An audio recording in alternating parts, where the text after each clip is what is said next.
Hello dear parents, welcome to chapter number 12। इस chapter में हम देखने वाले हैं कि हमारे बच्चों में ऐसे कौन कौन से स्वभाव होने चाहिए जो होंगे तो हम खुश हो जाएंगे और उसके लिए हमें क्या करना होगा। तो आइए पहले इन 5 पॉइंट्स को देखते हैं। तो पॉइंट नंबर 1 इज हमें जानना है कि रियल प्रॉब्लम क्या है, मतलब बच्चों का ऐसा कौन सा स्वभाव है जो हमें लगता है कि उसे बदलना जरूरी है। तो इन सभी प्रॉब्लम्स को हमें लिखना होगा।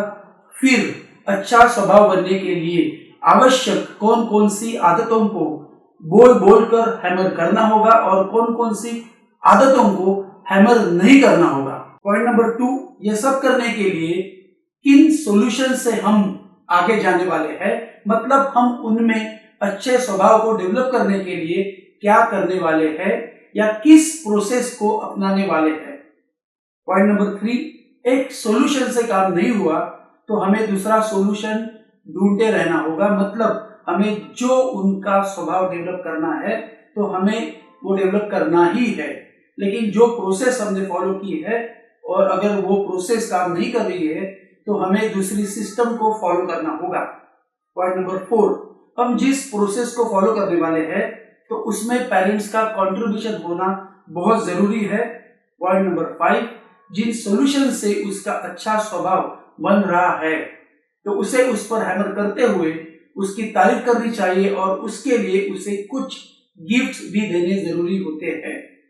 क्या आपको याद है कि बचपन में आपके पेरेंट्स, रिलेटिव्स और नेबर्स ये सभी ने आपके बारे में क्या सोचा था, आपके बारे में क्या बोल रहे थे, वो आपके बारे में ऐसा क्या आपके ऊपर हैमर कर रहे थे, तो आपका ऐसा कौन सा स्वभाव था जो वे आप पर हैमर करते थे और आज आपको लग रहा है कि आपका आज का स्वभाव उनकी हैमरिंग की वजह से ही है। तो आप अब इस वीडियो को पॉज करके लिखो कि आपकी आज की पर्सनैलिटी से या आपके आज के स्वभाव से उस किए हुए हैमरिंग का रिलेशन है या नहीं है।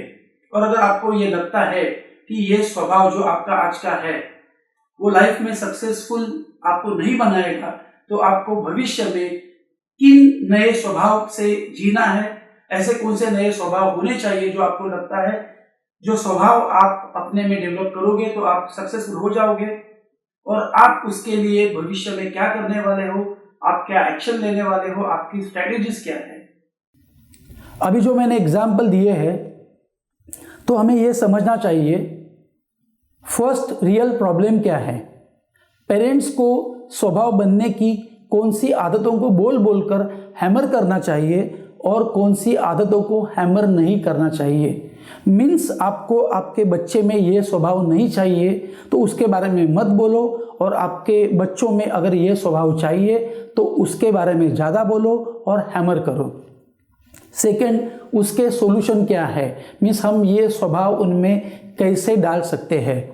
थर्ड, एक सॉल्यूशन से काम नहीं हुआ तो दूसरा सॉल्यूशन ढूंढते रहना चाहिए। इसका मतलब हम जो स्वभाव उसमें डालने की कोशिश कर रहे हैं, जो हैबिट्स, जो बिलीफ्स, जो सोच उसमें डालने की कोशिश कर रहे हैं, अगर वो स्ट्रेटेजी काम में नहीं आई तो हमारे पास दूसरी स्ट्रेटेजी होनी बहुत ज़रूरी है।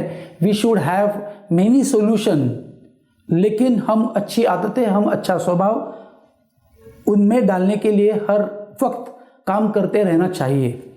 फोर्थ, सॉल्यूशन में पेरेंट्स का कंट्रीब्यूशन होना ज़रूरी है। Means parents should actively involve in solution. तो ये सॉल्यूशन जो पेरेंट्स यूज़ करेंगे उसमें पेरेंट्स का वैल्यूएबल कंट्रीब्यूशन होना बहुत ज़रूरी होता है। 5, जिन सॉल्यूशन से अच्छा स्वभाव क्रिएट हो रहा है उसे उन पर हैमर करते हुए उसकी तारीफ करनी चाहिए और उसके लिए उसे कुछ गिफ्ट्स भी देने ज़रूरी होते हैं। बचपन में आपके पेरेंट्स, रिलेटिव्स, नेबर्स ये सब आपके बारे में इनकी सोच क्या थी, ये आपके बारे में क्या कहते थे, आपका ऐसा कौन सा स्वभाव था जिसके बारे में वो ज़्यादा आपके ऊपर हैमर करते थे। मैं आपसे ये कॉन्फिडेंटली कह सकता हूँ कि आपका आज का जो भी स्वभाव है उसके बारे में आपके पेरेंट्स, आपके रिलेटिव्स, आपके नेबर्स, इन्होंने आपके उस स्वभाव के बारे में इतना हैमर किया रहेगा कि वो अभी आपका स्वभाव बना हुआ है। और क्या आज उसका आपकी पर्सनैलिटी से कुछ रिलेशंस है। मीन्स आपकी आज जो भी पर्सनैलिटी है, आपका आज का जो भी स्वभाव है, आज आप जो भी हो, तो बचपन में आपके ऊपर जो भी हैमर हुआ था वो सब कुछ को रिलेटेड है या नहीं है। अभी कुछ मैं आपको एक वर्क देता हूँ, तो यहाँ पे आपको लिखना है कि आपको फील करना है कि आपका ऐसा कौन सा स्वभाव आज है, आपकी पर्सनैलिटी आज कैसी है, और जो आपके पेरेंट्स की, आपके उनके रिलेटिव्स, उनके फ्रेंड्स, आपके उनके नेबर्स, ये सबकी देन है जिन्होंने हैमर किया था, और ये आपके लाइफ में जो आपका स्वभाव बना है वो आपको चाहिए कि नहीं चाहिए। यहाँ पे हम लोग एक थोड़ा पॉज लेंगे और हमारा आज का जो स्वभाव है उसके बारे में हम लिखने वाले हैं, और फिर लिखेंगे कि ये स्वभाव आज के बाद अगर हमें नहीं चाहिए, जिसकी वजह से हम अपनी लाइफ में थोड़े पीछे हो रहे हैं या पीछे है, तो वो स्वभाव हम बदल सकते हैं। अगले चैप्टर नंबर 13 में हम देखने वाले हैं कि क्यों कई लड़के शर्मीले होते हैं।